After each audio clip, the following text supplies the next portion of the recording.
Good afternoon. Hi, folks. This is Dan Fox. And this is Brooks Witter. We are going to give you guys an awesome presentation on how to launch your teens, equipping your teens for success. We've given this a lot of thought over many, many years. It's been the focus of our professional work, and we hope to give you a lot of good information and to be kind of interesting, entertaining, informative all at the same time. So I'm going to kick it off a little bit with some work on understanding our almost adult, our sort of launcher, our almost launcher's brain. And I love these pictures. I wonder if you guys know who this is, right? This is our friend Justin Bieber. And on the left, we have him in sort of like early adolescence, really clearly before his launch. He's just sort of happy, you know, appreciative of his parents, everything that you'd want to see in your Loves music. young teen, right? Loves music, wants to sing about love. And then on the right, we have something that's happened, right? A little change. You can sort of see it in his eyes. And there's this sense of like, uh-oh, he's not really launched. Something is going on for him. And though he's sort of maybe materially successful, I like this slide because clearly something's missing. And we're going to figure out how to support our kids and help them get successful, starting with the brain. So, Piaget. good old Piaget, right? This is an old man named Jean Piaget, right? And he's the sort of cognitive guru. He talked about cognitive development, and for our purposes, I want to talk about the last piece, which is formal operation. So this is what separates kid brain from adult brain as far as Piaget is concerned. And this is the ability to think abstractly, which basically means if you're walking down a hallway in school and you're 7 years old and you see somebody, you just sort of go, hi, and they go, hi, and you move on. But if you're like 15, all of a sudden, there's all this extra thought going on. There's all this conceptual stuff that goes, oh, this person's about to walk past me. Oh, she looked at me and kind of like raised her eyebrow. Does that mean that she liked me? Should I have said something? Why didn't I say something? Gosh, I wish I had said something. I should not say something because if I did, she would laugh at me. Like it just goes on and on. That ability to have our mind produce content kicks in adolescence. And then she might also be thinking, well, I'll bet I know why she didn't say hi to me, because it's probably that Facebook post that she saw from Johnny's page, which was mentioning this thing that we went to that she wasn't invited, blah, blah, blah. It goes on. And this is, boy, social media is such a good point, because if we give a phone to like a 10-year-old and say, hey, text away, they might come up with, I don't know, 20, 30 texts in a month. Hi, Mom, I don't know. But Candy Crush. Right? They might be like Candy Crush. But if you give a phone to somebody in high school, they're going to text 4,000 times. And it's because their mind is trying to sort of wrap around how to exercise this abstract way of thinking in the social world. Oh, I love this slide, right? Good old Adam Sandler. We're trying to grow an adult here. That's the goal. We don't want to control our teens. We don't want to, if we truly want to launch them, we don't want to perpetuate adolescence. We want them to actually be able to steer their own ship. And this is a real central point that is going to come back again and again through this webinar, is I think that the point of really shifting our mindset from raising our kids to growing an adult is going to give you a different rubric to assess the value of how you actually relate disciplinarily and also just being with and communicating with this weird person that lives in your house, i.e. your adolescent. Right. And boy, we can't emphasize this enough, that there is a difference in parenting approaches. There's a difference in how you want to think about your kiddo and your goals of communication at this stage. If you want them to successfully launch out of the house, it's time to change our understanding and our approach with our kids. The amygdala. Dun, dun, dun. The abyss. So we want to talk about the brain. And one of the challenges for teenagers is that this part of the brain is our fight or flight mechanism. And it kicks in based on anything that is unfamiliar or a reminder of something bad. And when our brain starts to expand into abstract thinking, it gets a full adult range of emotions and conceptual thoughts.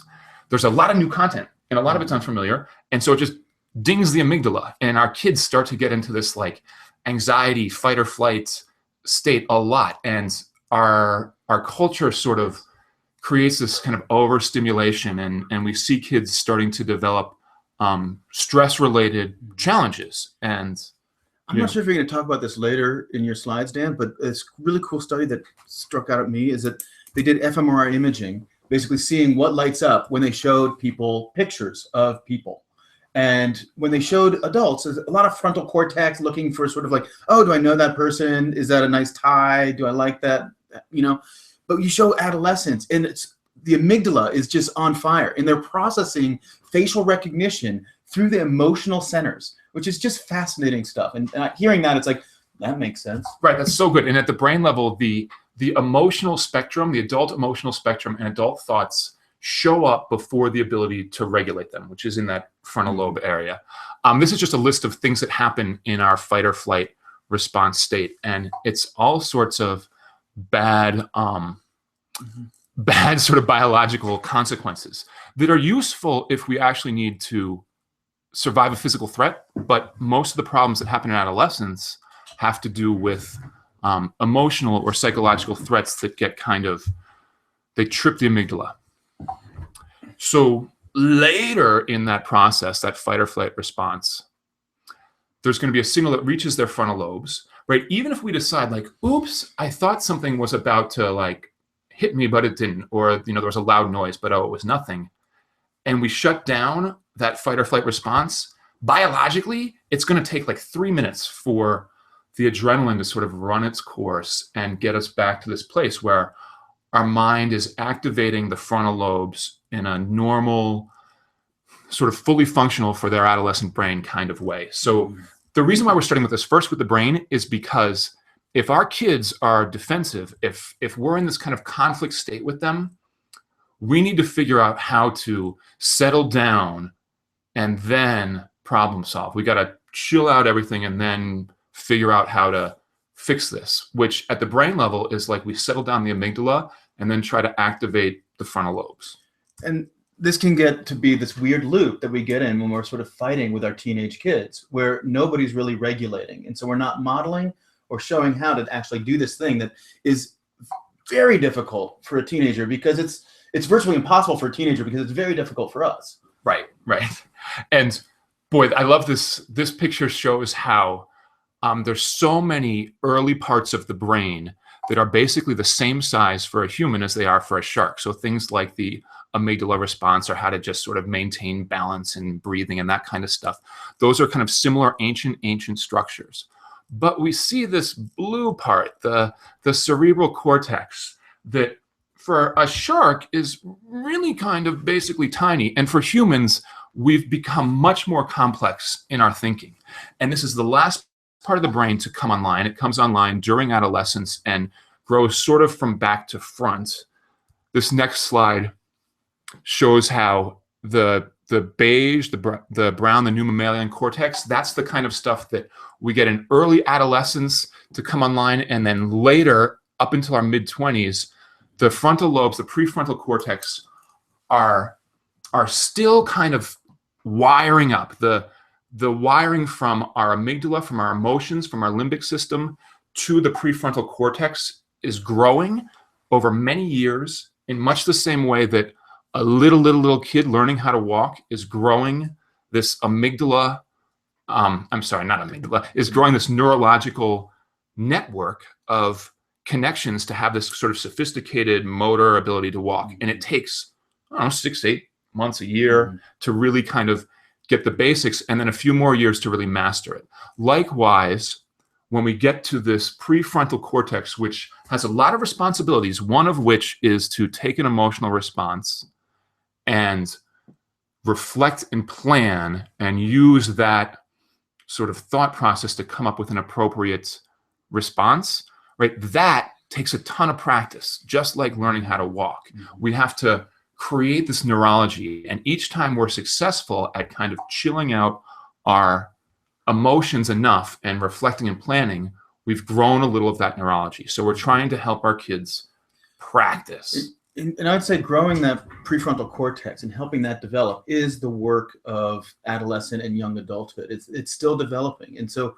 a lot of that perspective taking and that naming of the emotions and just giving space to, and then sort of circling back around and sort of helping to get understanding for, you're actually you're as a parent creating an environment where that kind of growth and that development can happen more quickly and more substantially and be generalized.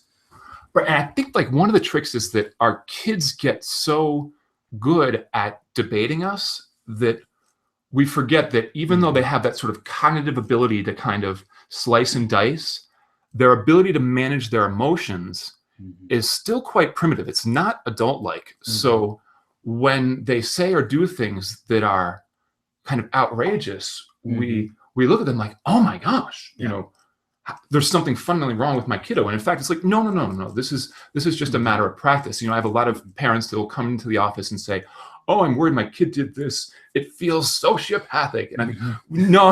Like we're in the stage where kids are pretty self-focused as they try to learn their new adult brain and understand the world from that perspective.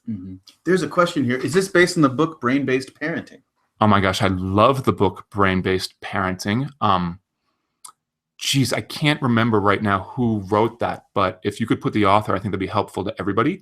I definitely have gotten a lot of my brain stuff from the recent studies and the research that's been done on that. Dan Siegel's Brainstorming is also a really good resource for this stuff. The Teenage Brain is another good one. I want to talk about gravity really fast. Gravity is awesome. I'm going to talk about gravity later. Oh, nice. Yeah. This will be a very grave situation. So why Sometimes gravity our kids is an send us awesome there. teacher, right? Like every kid basically will learn how to walk from gravity. Like parents don't have to actually we don't need to teach our kids to walk. In fact, if we did, there'd be a whole bunch of walking disorders, right? Like we would just interfere with the natural process. Like gravity works perfectly. It gives feedback every time. It gives unemotional feedback. It's not like, oh, we talked about this yesterday. Stand up straight, one foot in front of the other, go. And then if we're frustrated, we're going to give you a reward or consequence that's more and more severe until you do it right? Gravity doesn't do that. Gravity knows that we've just got to, actually gravity doesn't know anything, but gravity works because it's consistent practice.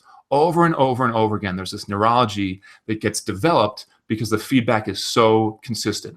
The other beauty is that little kids don't have this part of their brain that inhibits this natural practice and feedback, right? They're not going, oh my gosh, I fell again. This sucks. I'm a terrible walker. I'm never going to be able to walk. I'm just going to go lay down and give up forever. They don't do that. But by the time we're 15, 16, 17 years old, there is that internal voice, that judge that is kind of negative when we're new at stuff and perceives ourselves when we're a beginner as being Daniel Hughes, thank you, as being not so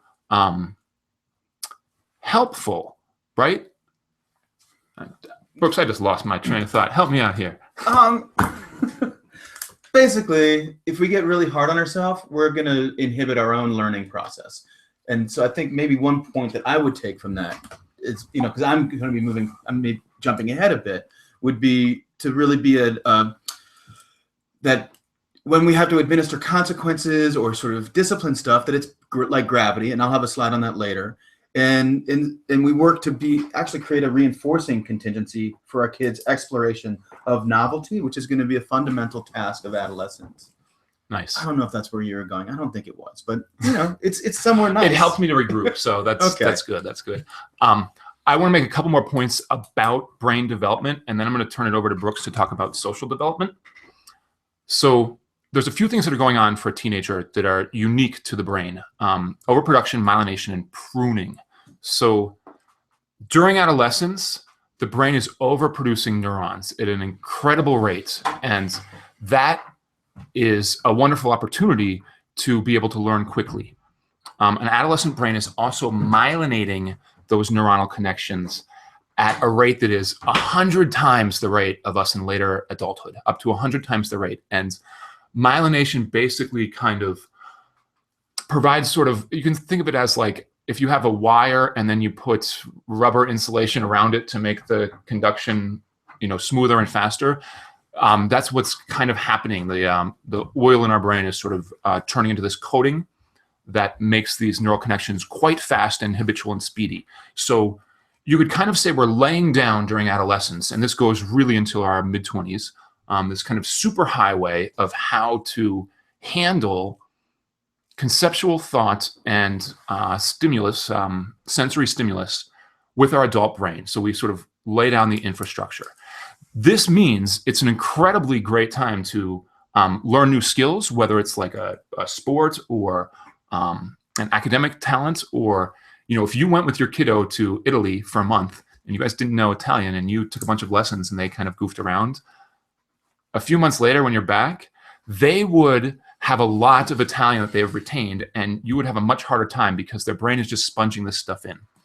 Likewise, they've got to prune at a much faster rate, and it's kind of a use it or lose it approach. So if we're not using our good skills of sort of reflecting and planning during adolescence, then we're not actually going to retain those kinds of neurons in that direction, right? We want to grow during adolescence, before we're 25, this nice connection between our limbic system and our frontal lobes.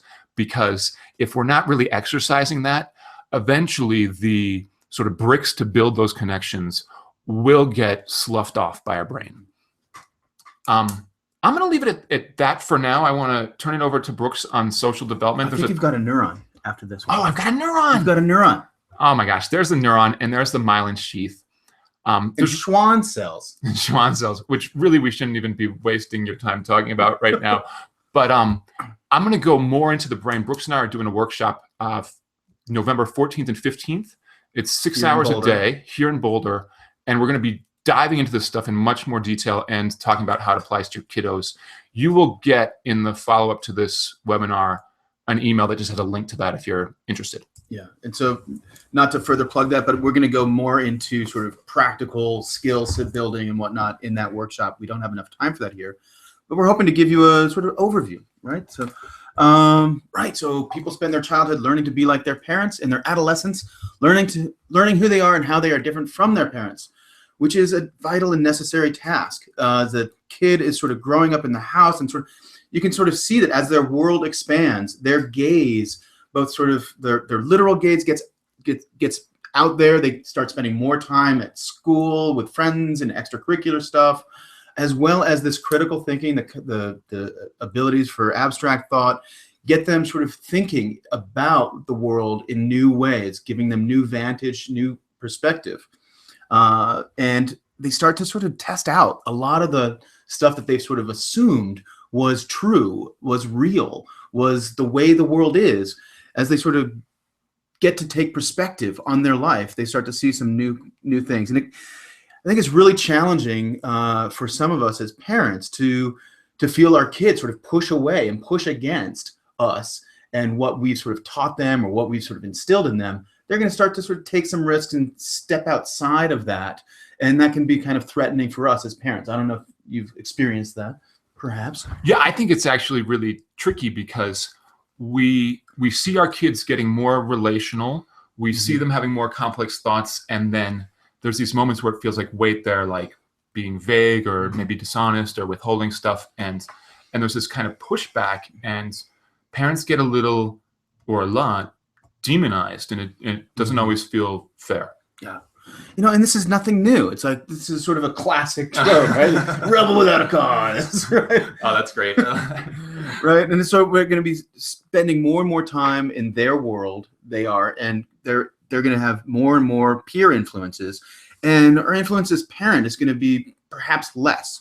The fact that sort of adolescence is such a trying state, like I think the sort of myth of the golden age, which is sort of a perennial myth, that it was always better back then. I think maybe it was created by parents who have adolescents, and it was like, oh, it's so much better before all this hormonal stuff and there's sort of testing out happened, right? But really, it's like the testing out and the stepping into adolescence is awkward at best, and it's usually quite unsettling for parents and for the kid who's going through this.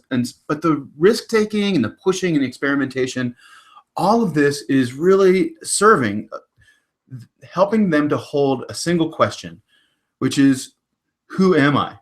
And how do I fit in this broadening world that I'm starting to intuit is out there somewhere? How do I explore it? How do I find my place? How do I navigate? What matters? and they can't not address these issues because their brain can think of this stuff for the first time. So the way they exercise the abstract thinking is through this lens of the self. Who am I? Who am I in relationship to peers? Who am I in relationship to the world, and how to, find a role that's successful and functional. Right. And when I was in high school, I think I tried on like 16 different roles within a few year period. And I went to boarding school. I'd come home and it's sort of like this different person every time. And my parents were just so confused. Did you dye your hair? Mm-hmm. I think I had one dreadlock, just trying it out. Right. Just trying it out. I'm sure they wanted to snip that off. I'm sure they did. I know they did, actually, as a matter of fact. But I wouldn't let them because it was part of me. It was part of my identity. It was sort of questioning, like, did they offer you $20 to snip it off? Was there like a bribe in there? There was some coercion. I wouldn't want my kid to have that. And I get, so I get where they're coming from. And at the same point, time, like what I'm trying to say is that so much of what we're sort of seeing are these prospecting bids where they're sort of digging a little hole. It's like, oh, is there a part of me here in this culture, in this behavior? Is there a part of me here in this peer group? What can I get from that? And this experimentation is so necessary and so challenging. And it's like a sense of belonging and connection, right? That's what they're when they're doing that sort of identity search prospecting. Yeah, and we can get so caught up in this sort of, if we're too caught up in this sort of what's happening right now, and we lose touch with this bigger process of the identity exploration, we can sort of come down too hard and actually inhibit a vital process of exploring who they are because we don't like the self that they're expressing when they're 15 and 300 days old. Does that make sense? Yeah. Right. So we as parents, we need to stay flexible, open, curious, and help them to engage in a process of exploration without getting so caught up with this end result. Right. So psychosocial development. So we had, Jean Piaget, and now we move to Erikson. Oh, good old Erikson. Yeah. So his model of developmental stages, psychosocial development, he kind of poses central challenges for each stage. And the central challenge of the adolescent is identity. So finding your identity versus role confusion, right? And so as they're starting to sort of raise their gaze a bit, and in high school, they're studying more sort of global subjects, they're getting a little bit deeper into things, they're starting to see that there's a whole wide world out there. They start to sort of question, like, well, as I step closer and closer towards 18, college age, or moving out into the workplace, where do I want to move? How do I want to go?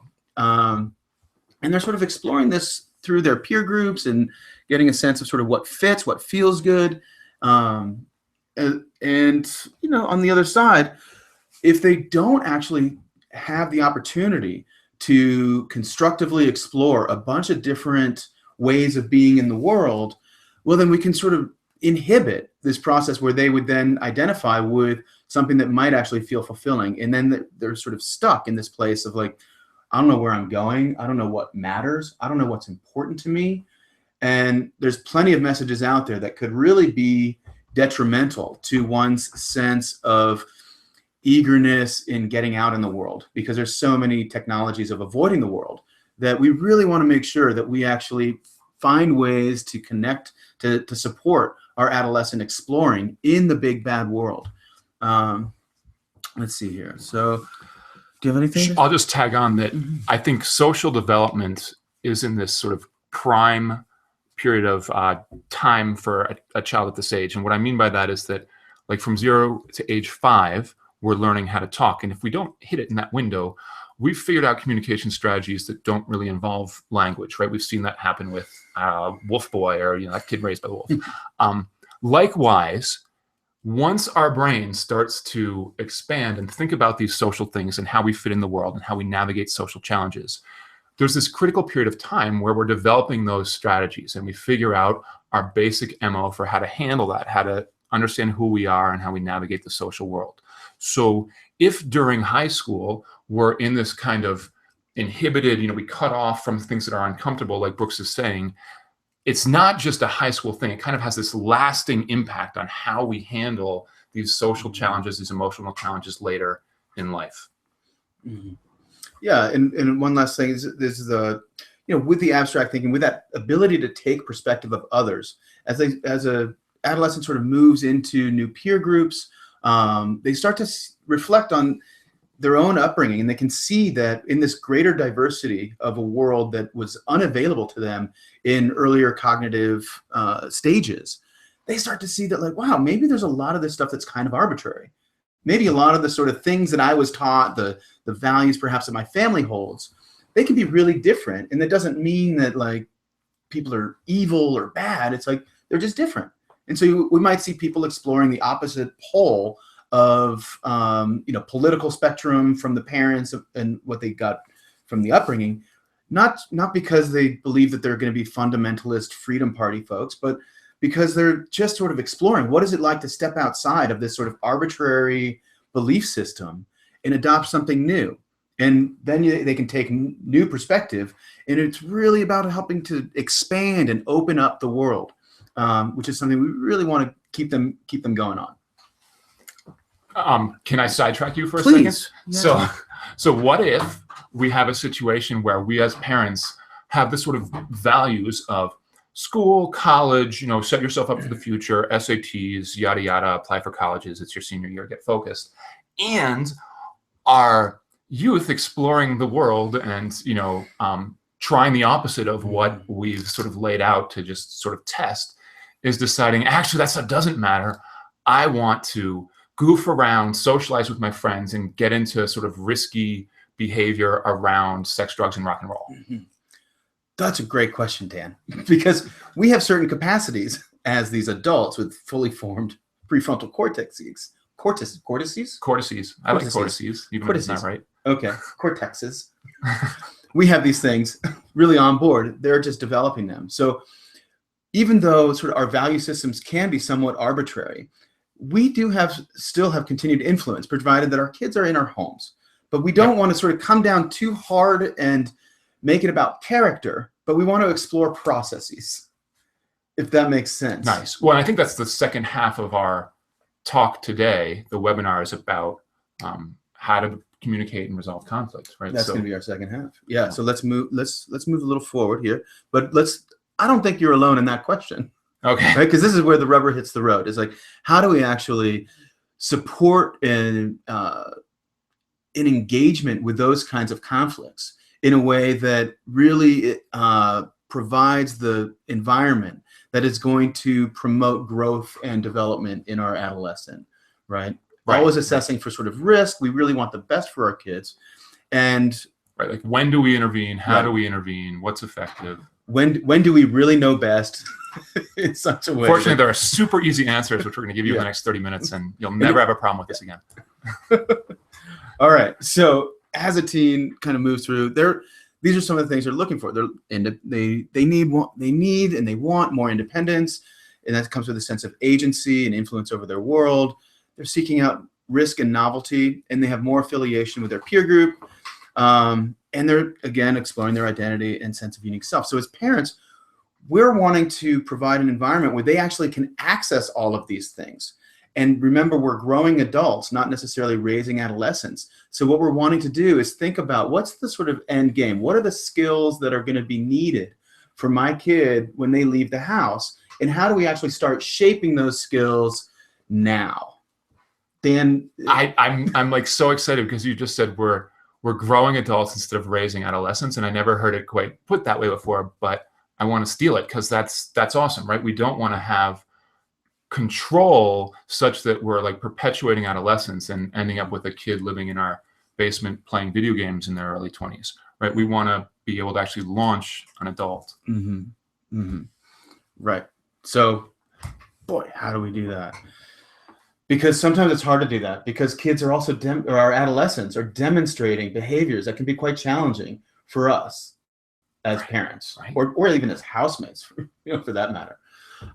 There's more emotional range and intensity, highly sensitive to critical feedback, or we can be saying something, hey, that was a great job. Hey, get off my back. Right. Insecurity and uncertainty about their physical appearance, which seems to be changing every day. There could be more argumentative and contrarian behaviors. And then ultimately sort of a style to meet the challenges could be sort of bravado, like, I got this, I don't need anybody, I don't need your help figuring it out, or nonchalance or sort of apathy, which I think are sort of secondary responses to the challenges and the uncertainty of moving into a world that is sort of really dynamic and not fully figured out. These things are kind of challenging to relate to, and they bring up a lot of stuff for us personally. They can make it challenging to actually have constructive conversations. Boy, I'm with you. And I think the sensitivity of feedback brings up this issue of how much, feedback, how judgy should we be with our kids. The other day, my daughter walked into the house from school and I said, Maya, I've got a couple questions for you. And she said, did I bring my homework home? Am I going to do my homework? And I thought, I've kind of missed the boat. I've got to put in some more time, just sort of connecting, hanging out, building the relationship, because when it becomes about this sort of checklist of businessy things, I'm going to lose the relationship. And that's the most important thing at this stage. Mm-hmm. One of the things I like to think about is, as sort of a manager, and sort of like thinking, how do we get the best work out of people that we manage? A lot of it comes back to this sort of, giving them a sense of independence and autonomy, trusting their ability to take action. And then there's going to be sort of appropriate risk on that to hopefully be appetitive and be something that they want to engage in. And I think in my experience, I've more often been a receiver of mandates than sort of projects. And so I think so much can be conveyed through letting your adolescent know sort of what's important about what you're asking. Why does it matter? And then helping them to sort of incorporate a whole sense of values of why it is they're doing what they're doing. Because I said so, boy, you're actually going to be spending quite a bit of relational capital every time that one comes out. I don't think you can forbid it, but it's costly of the relationship. And so I think, Dan, what I hear you talking about is like, wow, there are certain cues that let you know that the foundation of the relationship may be stressed to the point where you actually need to reinvest in shoring up the foundation. And that's what we're going to sort of move into, hopefully now here, staying relevant, right? Nice. Right. Because as our adolescents sort of move out into the world and the peer group affinity becomes stronger, the influence of parents and people at the home, they're spending less time at the home, and they're way more interested in their peers than they are with their parents. And so it's a real challenge for us to stay relevant. And this speaks really to the point of us learning how to assess and then address the strength of that foundation. Do I enjoy spending time with my kid? A note on the picture, this mother-daughter duo is not modeling the right way to stay relevant, right? We're going to want to find ways to actually connect and relate instead of ways to sort of broadcast our mandate with more power. Mm-hmm. And we'll be revisiting this mother-daughter duo. We will. Shortly. We'll see them again. Yeah. Let's see here. Okay, so we're going to just give some practical tips on sort of how do we actually work to stay relevant. And we'll start with just structuring, just creating opportunities for you and your kid to interact in, let's say, pro-social ways, right? Ways that are sort of like enjoyable or at least neutral, and then we can at least spend time together and not sort of be so grating on each other that our amygdalas are just getting popping, triggered back and forth, right? Yeah. Well, and I think one of the things that's been so interesting to me is watching my own parenting and other parents. When we have little kids, we are so good at entering into their world to connect and spend time with them, right? We'll be down on the floor, we're playing with blocks, we're doing finger paints. And by the time our kids are teenagers, it's like they're listening to horrible music. They're telling us to like drop them off behind the school so that they're not seen with us.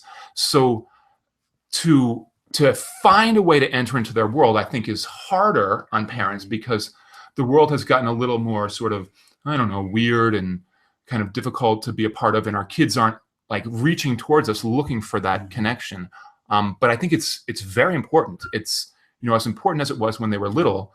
And now we just have to work a little harder at both finding things to connect over and also overcoming their like pushback of, no, That's dumb. I don't want to be seen with you. Those kinds of things. And their hypersensitivity. I mean, it's on us to be the sort of bigger people, Right. Like we have to be the adult that models that. Okay, that has a frontal lobe. We have to model that frontal lobe, right? Because kind of stay. Because if it's offline in both parties, it's bad news. Right. So again, well, not again. I say that often. That's unfortunate. Back to the point. When we schedule time with our kids for this end, to shore up the foundation of the relationship, we got to remain aware that that's what we're doing. And so our kids are going to say things or do things that might aggravate us. But if we're spending time with them to shore up the foundation, we may want to sort of bookmark that conversation and not address it. Like if we're out, catching a soccer game with our kid and, they say something stupid like they do, we may want to engage differently than we might if we were just sort of acting on impulse in our own habit. We might just say, "Oh, that's interesting. I'll hear more. I'd like to hear more about that later." Nice. And then change the topic, because what we're doing is intentional, and it requires that we actually engage intentionally, not just habitually, to do this. Yep. As we dig in a little more to the rubber hitting the road, so to speak, the second half of the workshop, if you have any questions about communication or conflict challenges, feel free to put them in the chat and we'll try to address them. And again, after this, there's going to be a follow-up email that has a link to a 2-day workshop that we're doing that will really get into details about technique and participants. Practices. Yeah. So this last point on this slide, doing with your son or daughter shared chores that are proximally challenging. This is one way that we're actually working to grow an adult, is we need to provide them with opportunities to do things that they will likely fail at, but that they can be successful at with a few tries.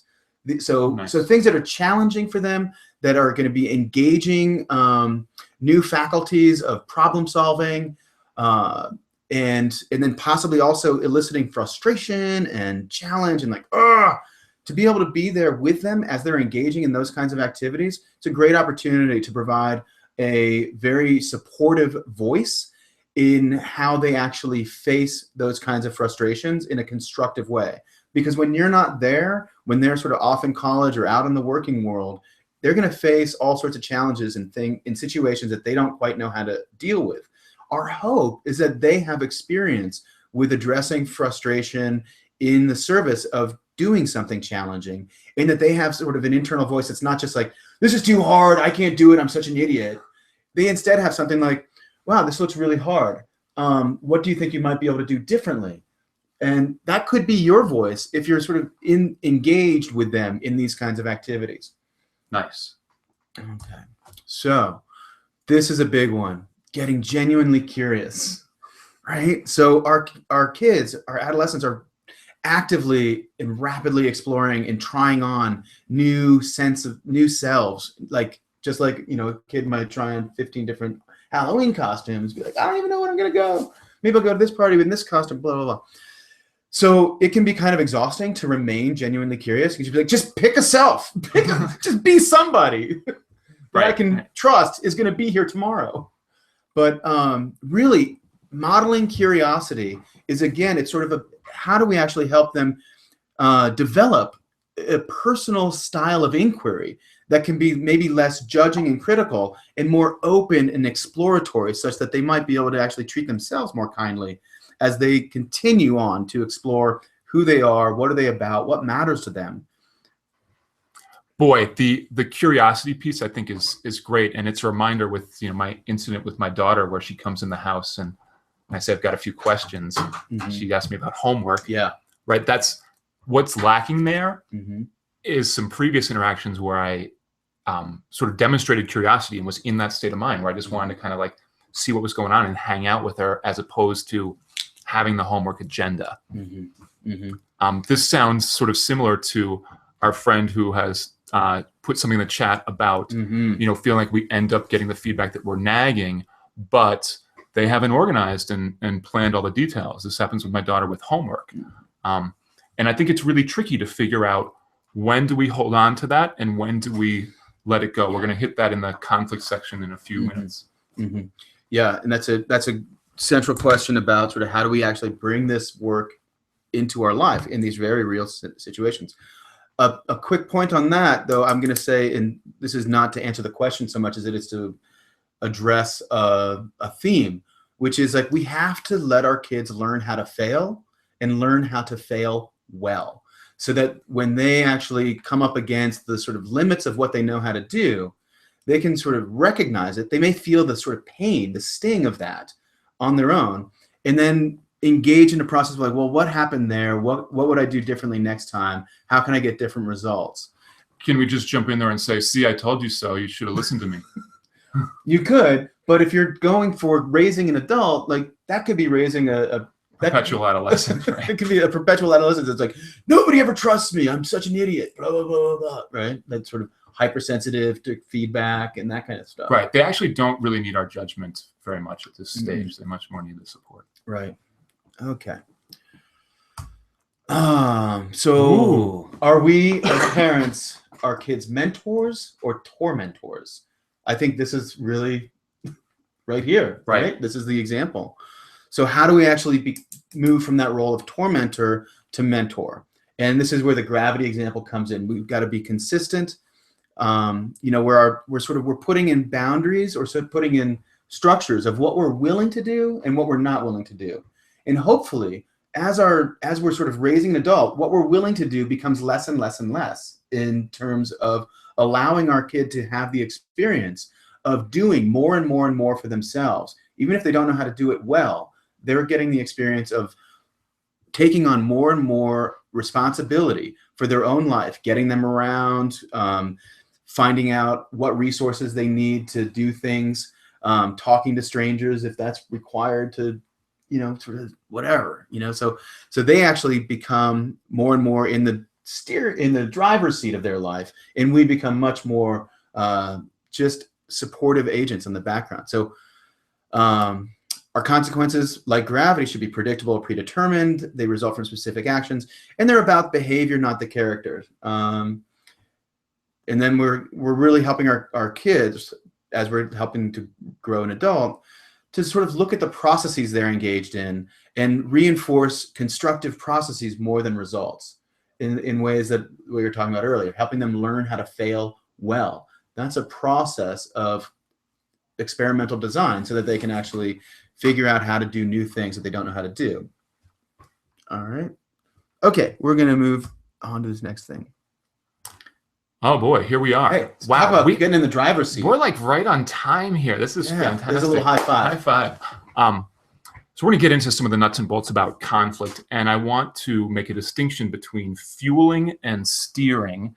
Steering in this case is going to be any of the wonderful things we do as parents in terms of giving our child feedback, giving them some ideas about how to handle the day, sharing with them some pearl of wisdom that we've learned over the years. Like any of this stuff that is trying to get a certain outcome, a certain lesson across, we're going to call that steering. It's an element of control. It could be benevolent control. There's going to be times to steer. We'll see that shortly.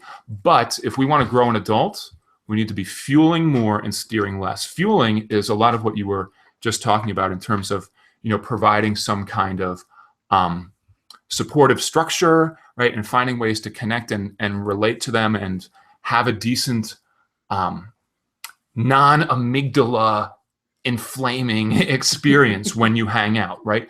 The trick for, let's say Maya, she walks into the house, I say, I have a few questions. I'm not fueling her. She's not immediately more relaxed when she sees me. It's not like, oh, like my dad is a mentor. It's like a little bit tormenting. It's accidentally putting her on edge. So when we steer, we tend to do that with our hypersensitive teens. So we've got to be selective. Here's what like me playing tennis with my eyes closed, lunging. Right? I love this. It's like, if you have your eyes closed, buddy, you are not going to hit that. And at the same time, there is this issue of there's so many things that our teen could be doing wrong as they're trying to launch. And if we were to like have them on, video 24/7, we'd see like hundreds of things that were like making us cringe or making us want to like get in there and say something. And we really have to leave a lot of that in their court, because a lot of it is really theirs to figure out. And we have to trust that what we've established in earlier times in their life is going to support them during this process, because this process is about them taking ownership of this. So here's when to steer. Steering, oh boy, we're going to try to limit to about 20% of the time, which is tricky because a lot of times when conflict starts to come up and when we're having, challenges at school, challenges with applying to college, coming home at night, who they're spending time with, we kind of want to steer everything because there's room for improvement in basically every domain. So we have to prioritize, because if we steer too much, we're going to get kind of universally tuned out, and we've sort of wasted our leverage and made it too diffuse. So the number one thing, of course, is safety. If our kids are in a dangerous situation, if they're getting into a car driving drunk, by all means, you should be parenting. You should be controlling the situation with whatever mechanisms you can. Stability is a little bit different. Stability is more about, my kiddo is starting to skip school, and that's developing a pattern. And if these patterns continue, it's going to destabilize them. It's like a crisis in slow motion. Safety is a crisis in fast motion. Stability, we've got a little more time to work with. The third piece, reflection, intention, social development. Why is this more important than the fourth piece, school, work, family, relationship improvement? The reason why it's more important is because those things on the third level, reflection, intention, and social development, are all about the brain work that we want kids to be doing at this age. This is their developmental task. It's a critical period of time where their brain is going to be growing in that area, if it grows at all. If they're not organized in school, if they can't hold down a job, if they're kind of mad at you, these are all level 4 concerns. You want to steer them when you can, for sure, but they're not in this critical window. If they don't figure this out during their late high school years, they could figure this out in college or beyond. They haven't missed a critical window for it. People go back to school at any age, but what you're saying, Dan, is that there's certain developmental functions of the brain that need to be reinforced and supported. That's those level 3 stuff. Is that what you're saying? Absolutely. Okay. And a lot of times this will come up where, our kid is maybe getting more social and they want to do something social, and we want them to be focused on something academic or studying for their SATs or things like that. And it's a tricky situation as parents because you could control those things. I've seen parents ground their children until they got several college applications out, and that's steering. And ultimately, we want to figure out how to fuel so that they can do that for themselves, because if they need us to ground them their senior year to get work done, what's going to happen their freshman year in college? So that's where fueling comes in. There's a really interesting question here that I would have. Like, what about privileges, like using the parent's car or something like that? Would it be something fueling to say, if there's like gravity, they have certain chores that they need to do, and like, hey, when you get your chores done, you can use the car because that's sort of like the end of your work day. You can then sort of go goof off. Right. Parents like to think that that's fueling, but really that's just steering in disguise. And the problem with that is that you're trying to control a little bit. And if you think that you're just hanging out and fueling, well, the experts at that are your kids' friends. And we can prove that if we were to hook your kid up sort of biologically to a bunch of machines and test how they're doing and whether they're relaxed or more stressed around their friends versus you. And of course, in a wild enough social situation, they'll be pretty stimulated. But typically, friends don't create that guarded defensiveness upon like 10 seconds of interacting the way we do as parents. So the trick is that your sort of reward structure for the car, yeah, that's important. But we're going to call that steering because it's one of those things where we're trying to get a certain result as opposed to just hanging out and connecting. So, and that's what fueling is about, right? We want to just engage with our teens and have them sort of chill. When our kid is 2 and they're distressed, we can pick them up and biologically settle them down. Can we do that when they're 16? Well, we can't pick them up. We can't pick them up. So, but ideally, what you're saying is we need to foster a relationship where just being in their presence is regulating. Right. That's where we become mentors instead of tormentors. Yeah. But it becomes so tricky because our kids kind of feel tormented because it's such a judgy period of life, and a lot of adults accidentally get too judgy and sort of eschew the relationship, and then kids kind of generalize that sometimes and sort of have this guardedness around adults. So even our best intentions can feel controlling, and they may feel steered when you're really just trying to hang out with them. But persist. Hey, there you are again. Oh, yeah. Look at this. The megaphone did not work the first time, so now mom is trying louder, more loudly.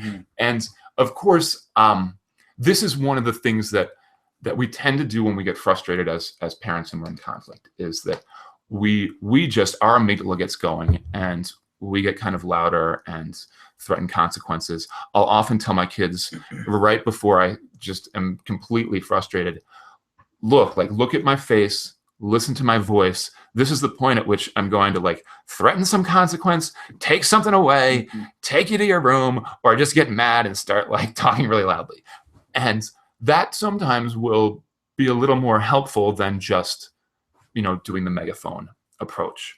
And in fact, if we have a structure for boundaries and consequences that's in place that we've thought about in a more calm time, then in these moments, we're executing that structure instead of thinking on the fly, which doesn't really. Yeah, and I think that's a huge point, that when you're talking about growing an adult, to have very clear expectations, very clear guidelines, very clear sort of code of conduct, so to speak, and with those consequences laid out so that they can be administered like gravity. And it's not personal. It's just a result of certain actions. Nice. Is that? Yeah. Yep. Fair? And so they can anticipate those consequences, and they can, and it's really sort of, how do we engage in the adult world? It's sort of like, you don't show up for work enough times, you're going to get fired. That's just sort of how it is. Right. And the more we can kind of get out of the way and let the structure sort of give them choices, the better, because the more we're in the way, they start to internalize this idea that if my parents just left me alone, everything would be fine, which of course is not true. Now, how do you win conflict with your teen? The trick here is that the ways that we typically behave in conflict when we're triggered cause us to do things that actually don't really win the conflict. And by win, I want to go back to what Brooke said earlier. Are we trying to grow an adult, or are we raising an adolescent? Because if we're aiming for adulthood, our winning conflict needs to help grow the adult. If we're aiming to just control our teen, we should try to prove how they're wrong, show them why they're being emotionally ridiculous. Dominate them. Right. Just crush their will until they obey us. That's not my approach, but if it's yours, you should check out this book called Treating the Tough Adolescent. But if you want to go a different approach, then I would try these three things. So building resilience is about having this sort of stick-to-itive process. It's when Brooks was talking about that proximal goals, right? Proximal challenge. Proximal challenge, like things that are kind of right on the cusp, and hanging in there with them and helping them to get there and encouraging that persistent effort. I'm working on this with my own son right now, who is quick to kind of give up and get frustrated. And we want to encourage effort rather than, performance, because the stuff that comes easy, he's happy with. But he's so adorable, you just want to save him. Right. Now, building resilience with teens and young adults is more challenging because they are often sort of suspicious of our intentions. And if we're just like, hey, good for you, or you've really worked hard, a lot of times it can feel sort of patronizing and steering.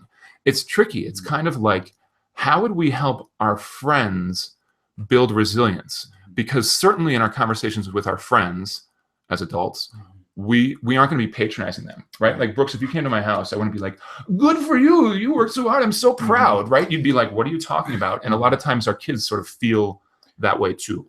And I think this is where there's some interesting ground here where we can be doing things for our kids that our kids on the surface really enjoy. I love getting a lift to school every day. But when you're like 17, they might be able to get themselves on the bus, which is going to be more of a pain in the ass. They might give some pushback, but to say, hey, you know what? I'm not going to do this for you anymore. I'm happy to help you figure this out. They're going to give pushback, but it's ultimately a statement of confidence in the kid's ability to move through the world in an independent way. And ultimately, I think in the long run, that actually builds that resilience and efficacy that builds self-esteem and confidence. Nice. I like the idea of optimal challenges instead of maximizing challenges. Okay. Right? Like, I think sometimes in school we sort of maximize the stress and the challenge and the productivity instead of looking for the optimal. This is a disturbing picture. Right, I know. Wow. Building the wizard brain. So what does that mean? We talked earlier about the parts of the brain that are kind of uniquely human. And there's this nice distinction where they talk about the lizard brain versus the wizard brain. And the lizard brain is more of our like primitive impulses and our drives. And the wizard brain is our ability that we grow to regulate it. So when there's conflict, if we want to grow a wizard brain, we have to have the experience of that stimulus, whether it's internal conceptual thought or whether it's like you arguing with your teen, right, and them seeing you and hearing you talk, that experience has to get wired and fired with this kind of reflective and problem-solving wizard brain, which means they've got to be kind of relaxed, which is really tricky. That means if we're in conflict, we have to chill out and then problem solve. We have to do this two-step, because if we just go at it, we are in the lizard brain, they are in the lizard brain. And if we can't take a breath, calm ourselves down, sometimes like at least 3 minutes, right? That's what it says in terms of the biology of getting that adrenaline out of our system. We've got to give a little space and come back to it when we can reflect and plan. And we have to be the holders of that structure, because our kids don't have the same kind of practice recognizing they're in their lizard brain and chilling it out. They need that role modeling from us. Oh, this slide, wow. Right? There are so many tricky messages for teenagers, and we want to remember that there's just too much of this judgment. They feel constantly judged. So if we can figure out a way to just hang out and spend time with them, and we've done this with them. We did this with them when they were little kids. There wasn't this sense of judgment. There was just this sense of connection. And that's going to be crucial for building their self-esteem. We want to have that kind of unconditional positive regard, or the curiosity that you talked about, Brooks. Or if you think about there's a PACE approach to attachment parenting, which stands for playful, accepting, curious, which you mentioned, and empathetic. And if we are able to kind of embody those things in our relationship, we're going to be building more self-esteem. So you guys, you've made it through the webinar. Nice work. But all we've talked about is basic strategy, and Brooks and I want to help you guys out with technique and hear about your situations. We've created this workshop for November 14th and 15th. It's 6 hours a day, 9 to noon, 1 to 4, both days. It's a Saturday and a Sunday, and we want you there. We're going to send you a follow-up email to this webinar, and if you have any interest at all, come, talk to us, email back, check it out, and we want to make a difference in your family and help you to actualize all these things we've been talking about. And if you're thinking, wow, this is all well and good, but how do you actually do it, right? Like, yeah, I have great ideas, spending time with your kid, but my kid won't spend time with me at all. We will be going through a lot of different scenarios and really working to really sort of tailor skills to meet the challenges that are sort of coming forward in that workshop. So it's really customized, bringing a lot of this information into a practical frame and really putting it to the test. Thanks for hanging in there, you guys. We really appreciate your time, and we hope this has been really helpful. Good luck launching your teens.